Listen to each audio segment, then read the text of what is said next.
ओम नमः शिवाय। मैं हूँ महिमा और आज आप सबके सामने आ चुकी हूँ उज्जैन की नगरी से। मैं आज यहाँ आई हूँ महाकाल के दर्शन करने के लिए।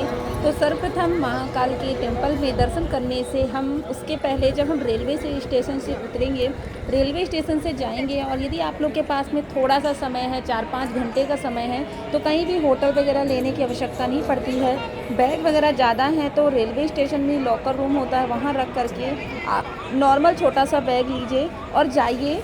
अब जैसे टेंपल में जाना है, स्नान कहाँ करें, तो कहीं परेशान होने की आवश्यकता नहीं है। उसके लिए सीधे के सीधे आप राम घाट चले जाएं, जहाँ पास में कुंभ वगैरह में सबसे पहले जो हमारे साधु संत लोग होते हैं वही लोग दर्शन करते हैं, उसके बाद अन्य लोगों के लिए ओपन किया जाता है वह प्लेस।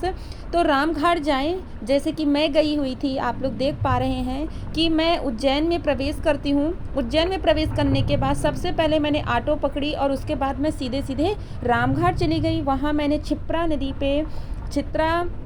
नदी में जा कर के स्नान किया, सूर्य देव को अर्घ्य दिया। उसके बाद मैंने उस लोकल एरिया को, जो राम घाट का एरिया है वहीं से लगा हुआ है, फिर आपको पैदल ही आप जा सकते हैं, आपको ऑटो वगैरह करने की ज़रूरत नहीं है। महाकाल टेम्पल वहाँ से मैं गई।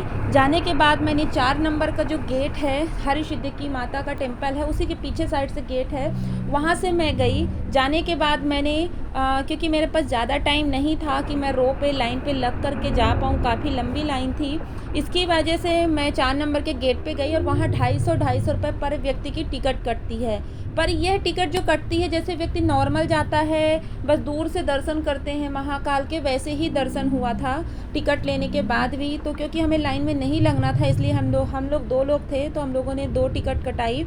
4 नंबर के गेट पे ही कटता है। वहाँ से कटाने के बाद हम अंदर भगवान महाकाल के पास गए, वहाँ दर्शन किए।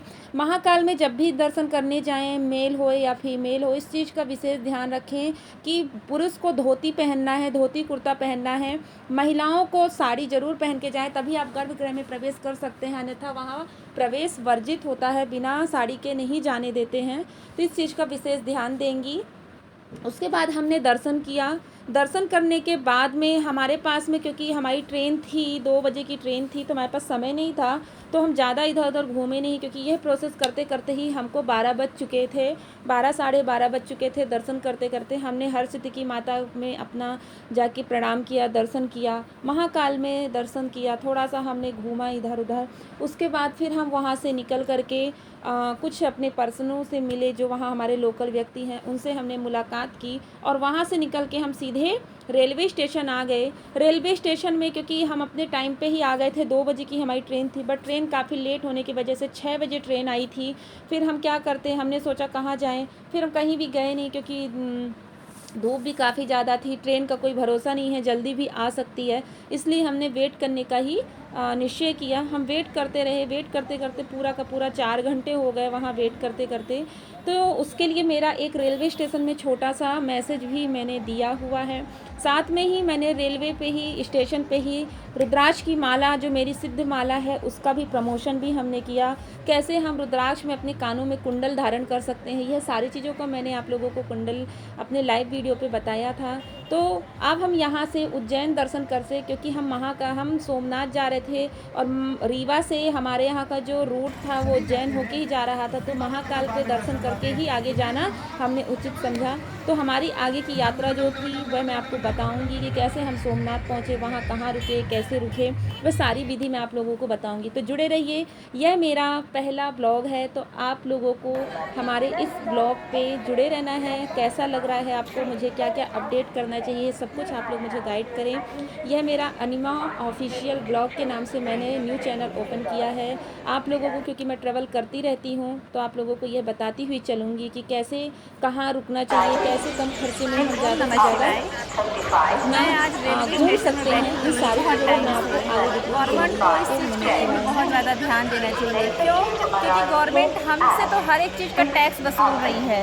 किसी में भी अगर लेट हो जाता है तो उससे पेनाल्टी लेती है। तो ये जो इतना ज़्यादा ट्रेन लेट हो रही है, इसके लिए पेनाल्टी कौन देगा, कौन जवाबदार होगा?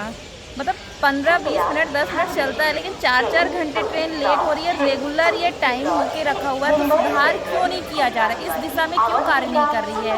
हर चीज़ आप प्राइवेट पे लेके जा रहे हैं, तो ये जो समस्या बनी हुई है, ये आज की समस्या नहीं है, ये बहुत पुरानी समस्या है और अभी भी वही हाल है।